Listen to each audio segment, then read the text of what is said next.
Hey, it's Ruta Black Rose of Farana Fnan, representing everyday Black millennial women of multiple faiths and cultures. This week, we discuss our girl Kamala Harris and what she represents and how she may be more connected to Danny Lee's Yellowbone than we initially thought. Sit back and ride out with us.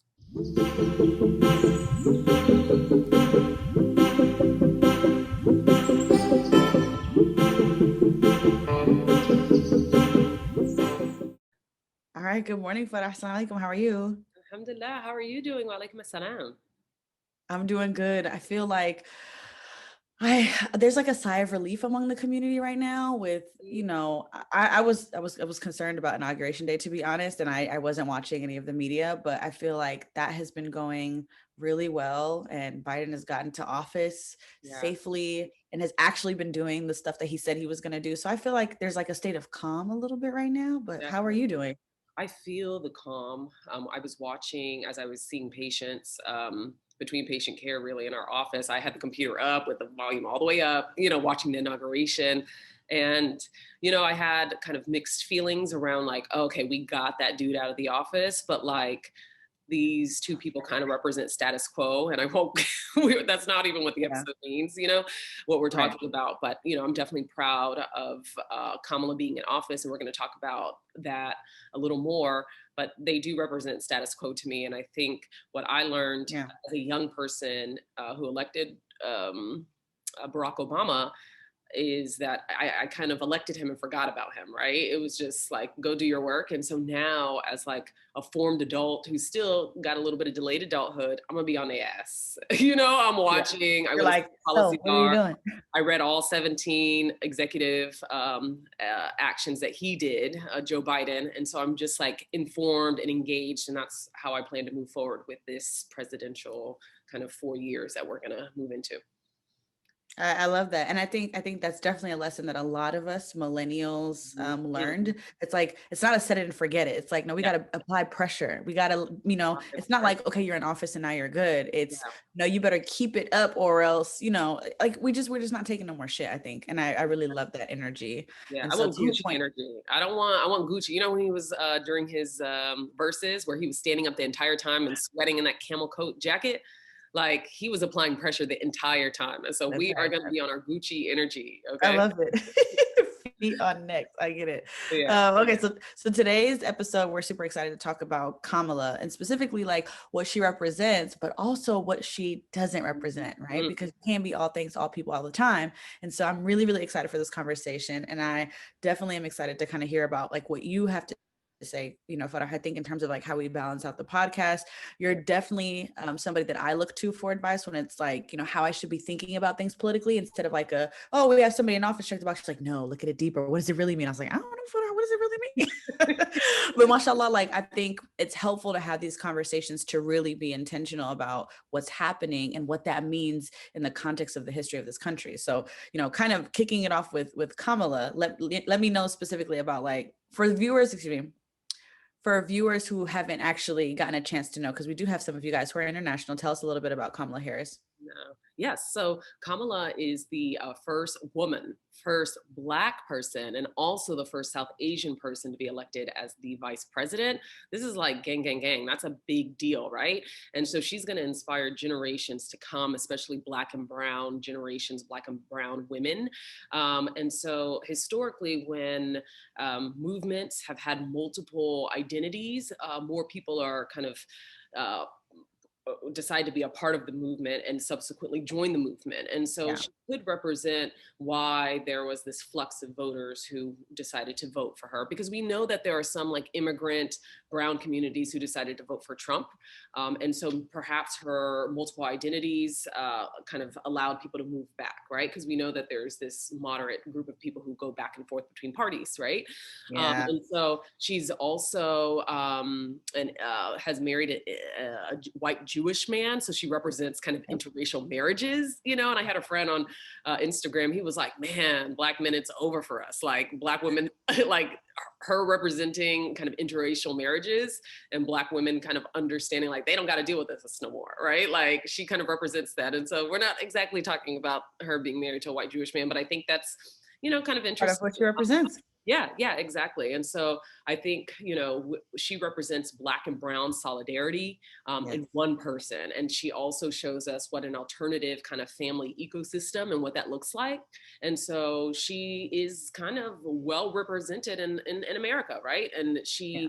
I hope that all that she represents, for me, when I'm like Mhm. checking and seeing what she's doing, moves into I hope she uses this like multiracial, multi-identity that she has into like governance and policy. Of course. But Yeah.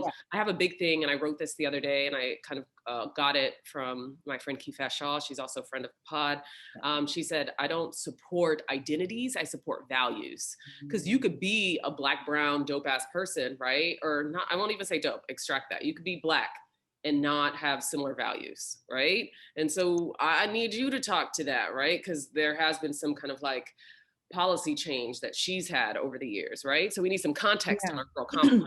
politically. Yeah, absolutely. So for those of you guys who didn't know, she's actually from Oakland. I'm wearing my Oakland Roots hoodie today, right? Mhm. And so she started off her, political journey in Oakland, where she was from, which is awesome. And she was the assistant district attorney there before she moved to San Francisco, where she became the district attorney, which is very, very interesting. And actually, was Farah who had pointed out the significance of her transitioning from Oakland to San Francisco. Yeah. So, San Francisco is quite interesting of a town.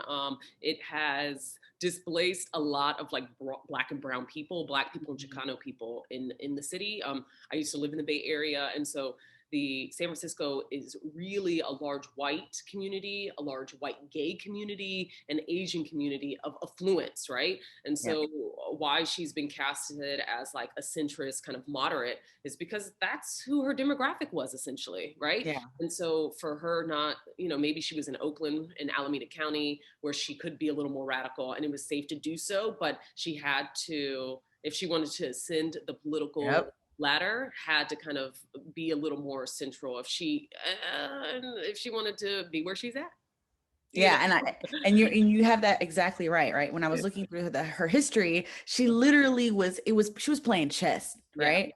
And so from Oakland, she went to San Francisco and became the district attorney there, and then she became the first Black woman to become attorney general for the state of California, right? And so in that process, folks who were on the left side were really hoping she was going to be their progressive district attorney, their DA, and that didn't happen, right? Or excuse me, attorney general, and that didn't happen. And so when she was on her way to office, when she was in the presidential primaries, a lot of people put her record on attack, and I think that's where she lost a lot of Black folks when that started to come up, and people were saying, where she didn't get involved in high-profile shootings in California, and she wasn't as progressive as people hoped. But the left side was also saying, that she didn't support police when there was a Black man who was charged, who they wanted to do the death penalty for killing a police officer, and she didn't support it, right?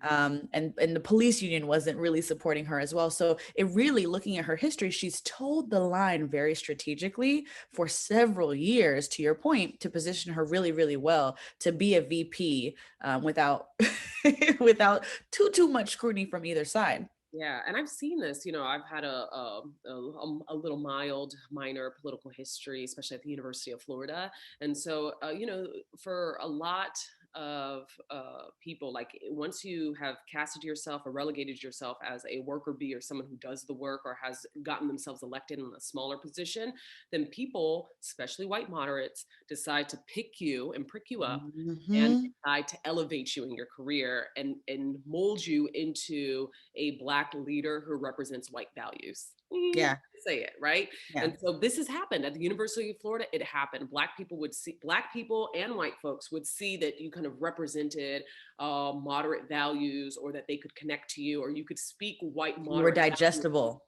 You're Yep. palatable. You're a palatable Black, right? Yep. And so once they saw you and handpicked you, then they groomed you. And so I think personally, as soon as she became district attorney of San Francisco, at that point they decided, ooh, you are someone that we can allow to ascend the political ranks, right? And so Yeah. that happened even with Obama. As soon as I think he became Harvard Law Review president, it was like, Mhm.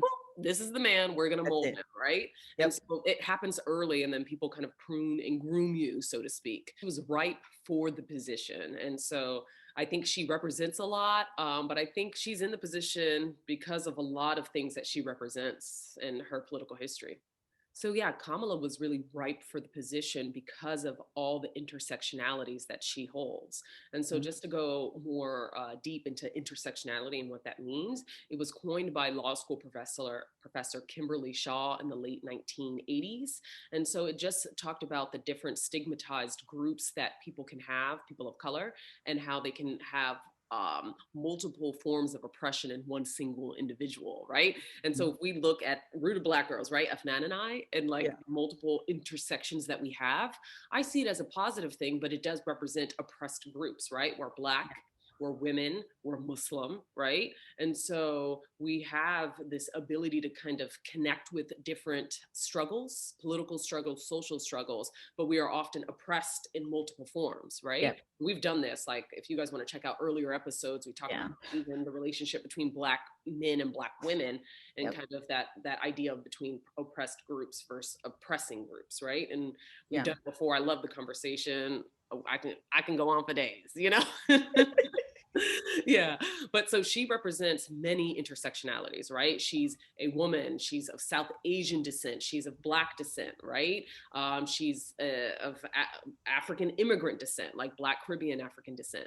And Yeah. so intersectionality is huge. And so we were, when we were having our conversation to discuss the episode, we talked about how we can connect with multiple struggles, although they're not our own. And think about like trans people, right? I think about that. I don't know a trans person in my life, Mhm. right? But I hear the movement. I see that they're killed at significant rates, Yeah. and they're a marginalized community that's often in the shadow. And so Yeah. by holding and having these intersectionalities of Mhm. oppressed groups, I can understand other forms of oppression and Yeah. connect those struggles, right? Yeah. And Yeah. so it's not that I know a trans person, but I understand that all people should have rights, right? Civil rights and protections under the law. And so I, again, will say that I love all the intersectionalities that our girl Kamala has, but I hope that she's in a position as vice president. She may be cute, she may represent a lot, but again, I don't support identities. I support values and I support governance and policy from her, right? Yeah. And I think she's going to do right by the people. I really do, and we Yeah. know that because, and I think you're going to touch on this, her prosecutorial history kind of changed over a period of time when she went from California, and when she became the state senator, the first Black state senator of the Republic of California. Yeah. And I think this is really important when you talk about like not only her intersectionality, but also how she's perceived. I can say personally, this is just a phenomenon, right? That when Kamala Harris kind of rose up and I was like, who is this woman? The first couple of things that I read, I was like, I'm not feeling this. She's skin folk, but not kin folk, right? And then, and going to your point of values, I just didn't feel like she was as for the people as I would have liked to elect. And so I was like, you don't get my vote. I was Team Bernie all the way, right? And so, but and I think even the far right use that advantage, the fact that she kind of told the line and told half of the story, right? So the right tried to make it seem like, she was a far leftist, and that's not true. And then left tried to make it seem the same way, but she really did a good job of striking the balance. So for example, she created a database for crime statistics for the use of excessive force in California. She's one of the first to do that for the state, right? And not just in California, but across the nation. Like that wasn't a popular thing at that time, but that didn't get a lot of attention when she was in the primaries for the presidential election, right? She also created a reentry program for first-time drug offenders, which helped, youth, and we know that those numbers are skewed to one side, right? And help them, get their records removed with the use of, or with education, excuse me. But that stuff didn't come to light. And so when she's standing up there next to Bernie, it becomes a very easy choice. But then once Bernie dropped and Elizabeth Warren dropped and all these other folks dropped, she was a good candidate because she was balanced, right? And so I wasn't really feeling her. But then when we didn't have a choice, I was like, I'm going to support her because, it went from my lack of love and fuzzy feelings, right, for Kamala was far less than my desire to get Trump out. So the focus became anybody who's going to get him out, you got my vote, Yeah, right? exactly. But then so I was still lukewarm on her even as I was voting for her, if I'm going to be honest, right? And so there was a moment, however, that intersectionality connected for me as a Yeah, viewer, yeah, tell us and more. that was when there was the presidential debates for with her and Pence, and I Hmm. remember seeing her gracefully navigate this very intricate dance between being assertive and Yeah. firm but Hmm. classy and not a bitch, because like it's a very fine line, and that immediately resonated with me in terms of how well she did that, Hmm. because obviously for any black woman who works in corporate America or any type of for profit, and even in nonprofits, I imagine there's some extent of that where you have to be careful about how you say, and your male counterparts can say something. So that was the first moment where I was like, Yeah. okay, maybe we do have some type of common ground in terms of our value systems, right? And then the Add, if I next may one, add there, yeah, I think what's going to happen with her and her holding the highest position, like the second highest position in this country, yeah, Black women, we know, and I think largely everyone knows, are very talented, right? In both the economic sectors, education, medicine, law.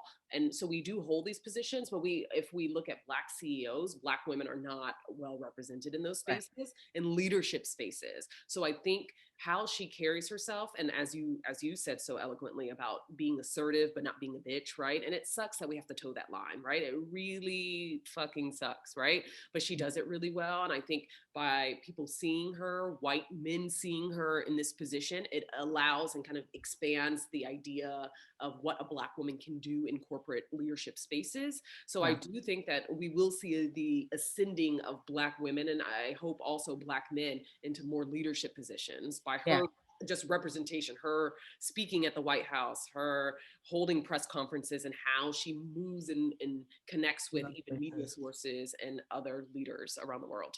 yeah. No, I love that. I love that, and that's absolutely correct. I think the second moment where she won me over a little bit more was actually after the inauguration. I Hmm. saw a video where I saw a video on Instagram where she was speaking to a young girl through video, right? And it was somebody who worked at the White House or something like that. And she was like, "Hey, I just got inaugurated president," and the message was to the little girl. And so, I hope that I get to see you soon when it's safe and da da da. And basically, like the little black girl who she was speaking to melted. And she's like, "Oh, the vice president of the United States." Homegirl literally fell out like three times, and she tried to eat the couch because she was just beside herself. She Yeah. just could not understand. And she's like, I don't know. It was a beautiful moment. And I didn't watch the whole inauguration. I didn't really care to. And I was actually a little bit nervous. So I didn't even, just emotionally, I didn't want to consume the social media. But after the fact, that moment brought tears to my eyes when a lot of other Black women I know said the inauguration made them a little bit emotional to see her being sworn in. For me, it was that moment because I saw myself in that little girl. And I literally, the first thought I had was like, look like how our daughters are looking at Kamala Harrison. For Harris, excuse me, our daughters don't think about the intersectionality because they're so young. All they understand is she looks like me. And if Hmm. she's up there, then I can get up there. That connection happens so fast. Yeah. And I was like, wow, there's a clear evolution that's happening, a revolution that's happening in the minds of our young people coming off the heels of Trump. That's Hmm. so freaking powerful Yeah. that I was like, all right, girl, I mean, I'm going to give you a chance. Yeah. Right? Because like you're inspiring the next senators, you're inspiring the next district attorneys, and hopefully the next, president of the United States to be someone who's a black person, like, from the United States, a black person, not, and I know we're going to get into this in ADOS, but I definitely wanted to share that because she's slowly winning me over. And I hope, to your point, that she takes action using the communities that she's from and using that Yeah. intersectionality, and her policy matches her Woo. identity and her That's it. values. That's it. And I think, yesterday I was reflecting, I was like cleaning and reflecting, and I was thinking like, oh, now we think about the radical movement of Black Lives Matter, right? And I wanted to think around like where do we move from here? And I was just like, oh my God, like you don't really have to think that hard. You just look like 50 years, 60 years before us and see exactly what happened with the Black Power movement, right? You see these leaders, these radical leaders, and people don't think Dr. Martin Luther King was that radical, but he was a radical leader, right? And you Yeah. think about Malcolm X, we have these like rhetoric that's pushing the political landscape super left, right? And so Black Mhm. Lives Matter with like defund the police, right? These things that we're not actually going to defund the police, but radical agendas push the needle to more centrist ideas, right? Yeah. And so I think if we look to see what's happening right now, we see Black Lives Matter, we see radical leaders, right? And then now we're seeing the ascension of Black leaders, right? This has already happened, right? Yeah. In the 70s and 80s, we ended up seeing the ascension of Black leaders in like these leadership positions. We think about Shirley Chisholm, we think about Marion Barry, we think about Jesse Jackson. So I think Yep. she's kind of the start of this like leadership push of Black and brown people in this Yeah. country. So I'm excited to see, you know, how her representation kind of forms and formulates what's happening in this country after this kind of radical summer that we had, that I hope we Yeah. continue to have. You know who my fave is. I'm excited for Stacey, but I know we're going to talk about that a little bit later. Yes, yes. And so now we have to talk about what Kamala doesn't represent, right? I Mhm. think we'd be remiss not to talk about that. And I think we have to dig a little deeper. This is off the heels of even um, Danny Lee giving us a little song on Twitter called Yellowbone. She gave us a snippet of that song, right? And if we look to Kamala, we think about what she looks like, right? She's a light skinned woman. She has long, straight hair, right? And she's more palatable to white people, right? She's a Caribbean immigrant and South Asian immigrant, right? So she's not represented by the African descendants of enslaved people, right, from the United States. And so then when this is a touchy subject, but I wanted to have this conversation, right? Yeah. And we were like going back and forth. We are like, well, what does this mean, right? And so then we think about Obama. Obama, also a Black man, but also light skinned, palatable to white people. And then also his family, his father is from Kenya. So he's a Kenyan immigrant, born in the United States with, Hawaii, right? And so when we have these leaders that are in the highest form of leadership in this country and they don't represent African descendants of enslaved people, I have a question, right? I'm like, I'm not seeing a lot of representation. They're there, right? Especially in the Congress. Yeah. But I'm not seeing in the highest leadership forms people from the ADOS community. And as someone who was born in the United States, but I'm a first gen kind of African American family coming from Somaliland. We have to be thoughtful about this, right? And I often reflect on when we look at people who affirmative actions that have been presented in this country, they often go to African immigrant and then white women, right? And Yeah. so I support the ADOS community to a degree around some of their ideas are around on the census, separating Black immigrant versus African ADOS communities. And I think that's legit, right? Because you want to see what social services are going to this specific marginalized community whose ancestors were a part of chattel slavery who built this country, right? And so it gives me chills to think about that and to not see that this country is not paying reparations in many forms through education, through health, through housing equity to this specific community, right? And I think Yeah. once we specifically kind of divvy out a sector and understand who this population is, right?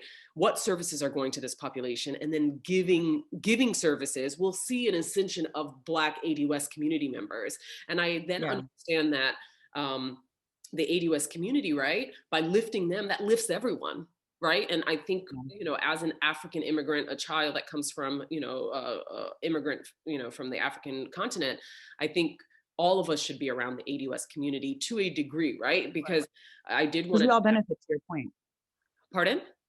I said we all benefit to your point. All benefits. So my last idea around this is when I was then further thinking about this as I was cleaning my house on Friday, that's like my thing. I was thinking about how when political leaders connected groups of people or internationalized struggles, they were often assassinated by the white majority. So Yeah. then you And this blew my mind when you said it. I really need you to break this all the way down because I had never thought about it like that, but I really need you to go in and yeah. explain this part. So the ADOS community, I think, is brilliant around giving resources to the ADOS community, right? But I think they are missing the idea of connecting African immigrants and the global Black majority to their movement, right? And connecting, and because when people see that they're represented in a movement, then they actually are kind of connected, and then they subsequently join that movement. And so I think they're missing kind of like bringing along African immigrants to push the global Black majority to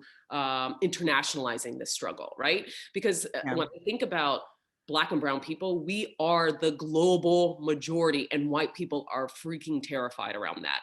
Malcolm X, as soon as he converted to, he was 11 months in the, if I'm not mistaken, in the book, he says 11 months he was participating in the Orthodox Islam religion, right? He had converted from the nation to Orthodox Islam.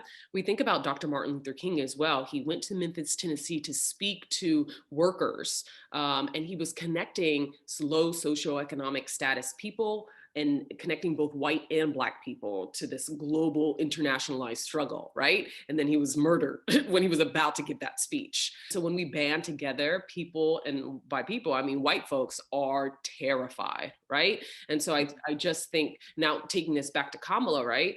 Kamala is in a great position. She does represent being a light-skinned, long-haired woman who married a white man, right? So she's more of a palatable Black person. But I hope that in this position that she lifts and kind of connects and internationalizes this struggle, right? And I think, you know, by looking at her, we just have to dig a little deeper. We just have to think about why she's in the position, why she's ascended the rank, why white folks have chosen her specifically to hold that position, how she's similar to Obama, right, in this idea. But, you know, I think she's in the position. So what Black folks are going to do is support her, but just do right by us. You Yeah. know, by right by us, I don't mean like my brother's keeper, like Obama, right? He tried his best and he was the first, right? And often prototypes, you know, don't do a good job, you know, or often kind of miss areas. And so Hard.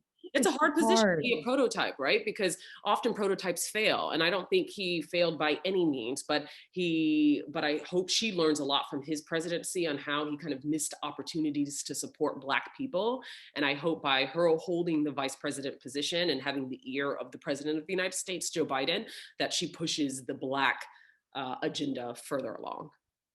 Yeah, absolutely. Absolutely. And I think speaking of pushing the Black agenda along, I am still in awe of Stacey Abrams. We've sung her praises many times here on the pod, Yeah. especially living in Georgia when she was campaigning, and to see firsthand how poorly she was treated and cheated, quite frankly, out of, you know, her election. I'm so proud of her and so many other Black women, to be clear, who've contributed to making this happen, because Kamala would not be there if it wasn't for Stacey. And also, honestly, Stacey was who I was hoping would be vice president. I really, really love her. So, but it's not over for her. I think sis got a plan. But I think that you had called some attention in terms of the difference between Kamala and Stacey that I think that our viewers would love to hear as well.